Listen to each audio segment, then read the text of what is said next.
الله وبركاته. بسم الله الرحمن الرحيم. الحمد لله رب العالمين، والصلاة والسلام على أشرف الأنبياء والمرسلين نبينا محمد وعلى آله وصحبه أجمعين. أما بعد، أعوذ بالله من الشيطان الرجيم. يا أيها الذين آمنوا اذكروا الله ذكرا كثيرا وسبحوه بكرة وأصيلا. برادران اسلام اور عزیز بھائیوں،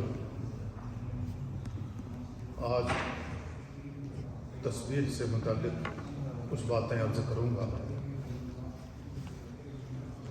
تسبیح یعنی اللہ رب العالمین نے قرآن کریم میں جو کہا سبح اسم ربک الاعلی، دوسری آیت میں کہا سبح للہ ما فی السماوات و ما فی الارض،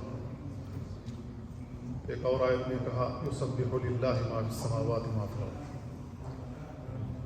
سبحان اللہ جو ہم کہتے ہیں یہی تسبیح ہے۔ تسبیح کا معنی اللہ رب العالمین کی تنزیہ کرنا ہے۔ اس کے اندر اللہ رب العالمین کی تعریف اور توصیف ہے، اور اس کے اندر تسبیح کا معنی بھی پایا جاتا ہے۔ تسبیح کے اندر تنزیہ کا معنی پایا جاتا ہے، اور تنزیہ کہتے ہیں اللہ رب العالمین کی ذات کو ہر قسم کے نقص اور عیب سے پاک قرار دینا، منزہ قرار دینا، یہ ہے تنزیہ۔ بحیثیت مسلمان اللہ رب العالمین نے ہمیں یہ کلمات سکھائے ہیں تاکہ ہم اللہ رب العالمین کی پاکی بیان کریں، اللہ رب العالمین کی تنزیہ کریں ہر قسم کے نقائص اور عیوب سے۔ مشرکین نے اللہ رب العالمین کی ذات میں شریک بنایا فرشتوں کو، سمجھتے رہے کہ اللہ رب العالمین لڑکی کا محتاج ہے۔ یہودیوں نے عزیر علیہ السلام کو اللہ کا بیٹا قرار دیا اور ان کی عبادت کرنے لگے، اور سمجھتے رہے کہ اللہ کو بیٹے کی ضرورت ہے۔ عیسائیوں نے عیسیٰ علیہ السلام کو اللہ کا بیٹا قرار دیا، ان کی عبادت کرنے لگے، سمجھتے رہے کہ اللہ کو بیٹے کی ضرورت ہے، جبکہ اللہ رب العالمین کسی کا محتاج نہیں ہے۔ اللہ رب العالمین نے اپنی ذات سے اولاد کی نفی کی ہے۔ سورہ اخلاص میں اللہ رب العالمین نے کہا لم یلد ولم یولد۔ اللہ رب العالمین نے باپ کی بھی نفی کی، بیٹے کی بھی نفی کی ہے۔ تو بحیثیت مسلمان ہم اللہ رب العالمین کی تنزیہ کرتے ہیں، منزہ قرار دیتے ہیں۔ اسی وجہ سے اللہ رب العالمین نے کہا سبحان ربک رب العزت عما یصفون وسلام علی المرسلین۔ اللہ رب العالمین کا یہ جو وصف بیان کر رہے ہیں اس سے ہم اللہ کی ذات کو پاک قرار دیتے ہیں۔ سبحان اللہ عما یشرکون، اللہ رب العالمین کے ساتھ یہ جو شرک کر رہے ہیں اس سے اللہ کی ذات پاک ہے۔ تو اللہ رب العالمین کی ذات ہر قسم کے نقص اور عیب سے پاک ہے۔ اللہ رب العالمین نے اپنی ذات کے اعتبار سے بیان فرمایا لا تأخذہ سنۃ ولا نوم، اللہ تعالیٰ کو نہ اونگ آتی ہے نہ نیند آتی ہے، کیونکہ یہ جو چیزیں ہیں نیند کا آنا، اونگ کا آنا، یہ نقص ہے، عیب ہے۔ اللہ رب العالمین کی ذات اس سے پاک ہے۔ تو بحیثیت مسلمان ہم اللہ رب العالمین کی پاکی بیان کرتے ہیں، اللہ رب العالمین کی ذات کو منزہ قرار دیتے ہیں کہ ہر قسم کے عیوب اور نقائص سے پاک ہے۔ یہودیوں نے اللہ رب العالمین پر الزام لگایا،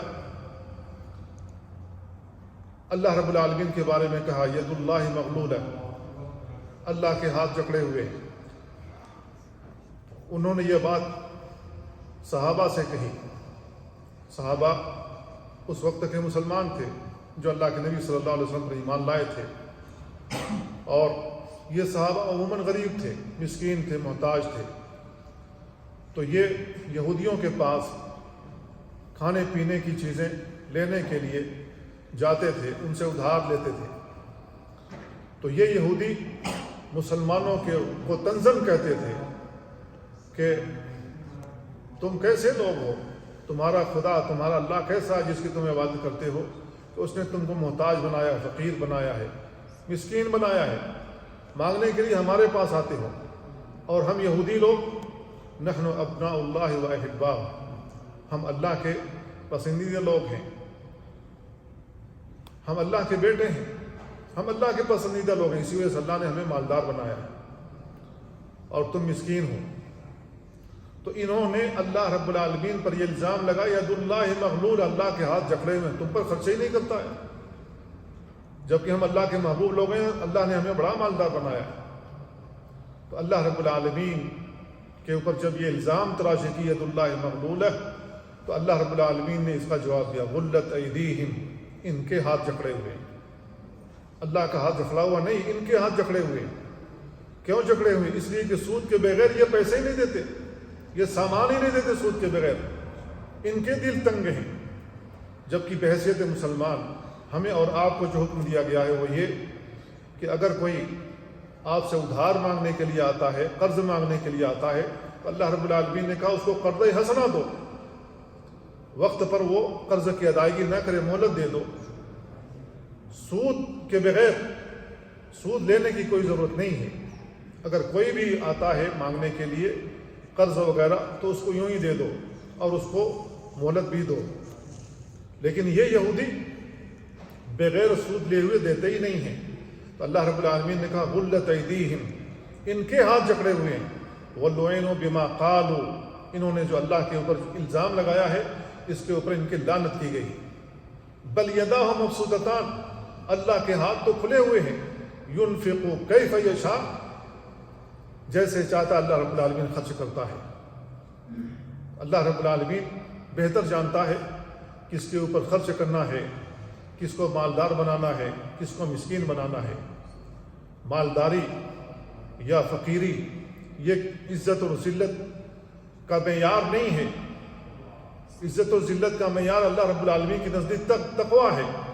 ان اکرمکم عند اللہ اتقاکم، اللہ رب العالمین دنیا اس کو بھی دیتا ہے جس سے وہ محبت کرتا ہے، اور دنیا اس کو بھی دیتا ہے جس سے محبت نہیں کرتا ہے۔ لیکن دین، اللہ رب العالمین کی معرفت، اللہ رب العالمین نے جو شریعت اتاری اس کا علم صرف اسے دیتا ہے جس سے اللہ رب العالمین محبت کرتا ہے۔ جس سے اللہ محبت نہیں کرتا اس کو دین کا علم نہیں دیتا ہے، اس کو ایمان کی توفیق نہیں دیتا ہے۔ تو دنیا حاصل ہو جائے کسی کو تو یہ اس کی عزت کا معیار نہیں ہے۔ یہودیوں نے عزت کا معیار اس کو سمجھ لیا، تو انہوں نے اللہ پر الزام لگایا۔ بحیثیت مسلمان ہماری ذمہ داری ہے کہ ہم اللہ رب العالمین کی تنزیہ کریں، اللہ رب العالمین کے اوپر جو الزام لگا رہے ہیں ہم کہیں سبحان اللہ، اللہ کی ذات پاک ہے ان چیزوں سے جو اللہ کے بارے میں یہ بیان کر رہے ہیں۔ تو سبحان اللہ ایک عظیم کلمہ ہے جسے اللہ رب العالمین نے ہمیں اور آپ کو سکھایا ہے۔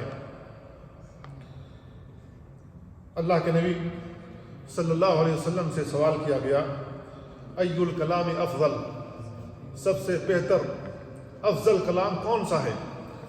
آپ نے بیان فرمایا مصطفی اللہ لملائکتہ اور لعبادہ، سب سے افضل کلام وہ ہے جس کو اللہ نے اپنے فرشتوں کے لیے یا اپنے نیک بندوں کے لیے چن رکھا ہے۔ وہ کیا ہے؟ سبحان اللہ و بحمدہ، وہ ہے ہم اللہ کی پاکی بیان کرتے ہیں اس کے حمد کے ساتھ۔ چھوٹا سا جملہ ہے، اللہ کے نبی صلی اللہ علیہ وسلم نے اس کو افضل کلام کا قرار دیا، کہا کہ یہ افضل کلام ہے۔ یہ صحیح مسلم کی روایت ہے۔ فرشتے اللہ رب العالمین کی تسبیح بیان کرتے ہیں۔ اللہ رب العالمین نے بیان فرمایا یسبحون اللیل والنہار لا یفترون، یہ جو فرشتے اللہ رب العالمین کے ہیں، اللہ کی مخلوق ہیں، اللہ رب العالمین کی تسبیح بیان کرتے ہیں، تھکتے نہیں ہیں، دن و رات تسبیح بیان کرتے ہیں۔ لیکن ہم اور آپ تھک جاتے ہیں، تھوڑی دیر تسبیح بیان کر لیں ہماری زبان تھک جاتی ہے، ہمارا منہ تھک جاتا ہے، ہمارا سر تھک جاتا ہے، دماغ تھک جاتا ہے، تھوڑی دیر خاموش ہو جاتے ہیں اور خاموشی کو پسند کرتے ہیں۔ لیکن اللہ کی یہ ایک ایسی مخلوق ہے جو 24 گھنٹے اللہ رب العالمین کی تسبیح بیان کرتی ہے، تھکتی نہیں ہے۔ قیامت والے دن اللہ رب العالمین کے عرش کو 8 فرشتے اٹھائے ہوئے ہوں گے. وَيَحْمِلُ عَرْشَ رَبِّكَ فَوْقَهُمْ يَوْمَئِذٍ ثَمَانِيَةٌ. اللہ رب العالمین کے عرش کو قیامت والے دن 8 فرشتے اٹھائے ہوئے ہوں گے. یہ فرشتے بھی اللہ رب العالمین کی تسبیح بیان کرتے ہیں. فرشتوں نے خود ہی کہا وَإِنَّا لَنَحْنُ الْمُسَبِّحُونَ, ہم تو اللہ رب العالمین تیری تسبیح بیان کرنے والے ہیں. الَّذِينَ يَحْمِلُونَ الْعَرْشَ وَمَنْ حَوْلَهُ يُسَبِّحُونَ بِحَمْدِ رَبِّهِمْ. جو اللہ کے عرش کو اٹھائے ہوئے ہیں اور جو اس کے ارد گرد ہیں وہ اپنے رب کی حمد کے ساتھ اللہ کی تسبیح بیان کرتے ہیں, اپنے رب کی تسبیح بیان کرتے ہیں. اگر ہم تسبیح بیان کرتے ہیں, اللہ رب العالمین کی تنزیہ کرتے ہیں اور یہ تسبیحات ہم پڑھتے ہیں تو اللہ رب العالمین اس کے ذریعے سے ہمیں نجات دیتا ہے. یونس علیہ السلام کے واقعے کو یاد کریں. جب وہ مچھلی کے پیٹ میں چلے گئے, رات کی تاریکی, پانی کی تاریکی, مچھلی کی پیٹ کی تاریکی, 3 تاریکیوں میں گھرے ہوئے اکیلے یونس علیہ السلام اللہ کی تسبیح بیان کرتے ہیں. لا الہ الا انت سبحانک انی کنت من الظالمین. جب یہ تسبیحات پڑھی ہیں اللہ رب العالمین نے ان کو نجات دی ہے. اللہ رب العالمین نے بیان فرمایا لولا انہ کان من المسبحین للبث فی بطنہ الی یوم یبعثون. اگر وہ یہ تسبیحات نہ پڑھتے مچھلی کے پیٹ میں تو قیامت تک یوں ہی پڑے رہتے. جس طریقے سے لوگ اپنے اپنی قبروں سے اٹھائے جاتے, یونس علیہ السلام مچھلی کے پیٹ سے یوں ہی اٹھائے جاتے. تو اللہ رب العالمین نے ان کو نجات دی انہی تسبیحات کے ذریعے سے جس کو وہ پڑھتے رہے. اللہ کے نبی صلی اللہ علیہ وسلم جب اس قسم کی آیتیں آتی تھیں جس کے اندر تنزیہ ہوتی تھی اللہ رب العالمین کی, تو آپ تسبیح بیان کرتے تھے. جب رسول اللہ صلی اللہ علیہ وسلم رات میں قیام کرتے تھے تو رکوع اور سجود لمبا کرتے, اس کے اندر زیادہ سے زیادہ تسبیحات پڑھتے تھے. اللہ کے نبی صلی اللہ علیہ وسلم جب اپنے سواری پر سوار ہوتے تھے, اللہ کے نبی صلی اللہ علیہ وسلم سبحان الذی سخر لنا ھذا وما كنا له مقرنین, اس میں لفظ سبحان ہے, یہ پڑھا کرتے تھے. اللہ کے نبی صلی اللہ علیہ وسلم جب کسی وادی میں آتے تھے اللہ کے نبی صلی اللہ علیہ وسلم یہ الفاظ دہرایا کرتے تھے. اللہ کے نبی صلی اللہ علیہ وسلم کے اوپر جب مصائب کے پہاڑ توڑے جاتے اللہ کے نبی صلی اللہ علیہ وسلم یہی کلمات دہرایا کرتے تھے. اللہ رب العالمین نے کہا وَلَقَدْ نَعْلَمُ أَنَّكَ يَضِيقُ صَدْرُكَ بِمَا يَقُولُونَ فَسَبِّحْ بِحَمْدِ رَبِّكَ وَكُن مِّنَ السَّاجِدِينَ.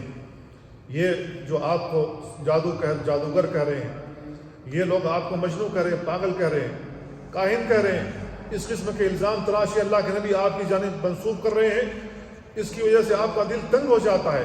اے نبی, ان کی آواز آپ کے کانوں سے تو ٹکراتی ہے لیکن آپ اللہ کی تسبیحات بیان کریں, اس قدر تسبیحات بیان کریں کہ ان کی سنی ہوئی بات آپ کے دل میں نہ اترے, یوں ہی ٹکرا کر نکل جائے. آپ اللہ کی تسبیح میں مشغول ہوں گے تو ان کی بات سنائی بھی دے گی تو گویا کہ انسنی ہو جائے گی, آپ کے دل پر اثر نہیں کرے گی. اللہ رب العالمین نے یہ کتنی بہترین بات اللہ کے نبی صلی اللہ علیہ وسلم کو سکھائی, کہا فسبح بحمد ربک وکن من الساجدین. اللہ رب العالمین کی تسبیح بیان کیجیے اور سجدہ کرنے والوں میں سے ہو جائیے. تو اللہ کے نبی صلی اللہ علیہ وسلم اللہ کی تسبیحات بیان کیا کرتے تھے. یہ جو 7 آسمان ہیں, 7 زمین ہیں, یہ بھی اللہ کی تسبیح بیان کرتی ہیں. اللہ رب العالمین نے بیان فرمایا تسبح له السماوات السبع والارض ومن فيهن وان من شيء الا يسبح بحمده ولكن لا تفقهون تسبيحهم انه كان حليما غفورا.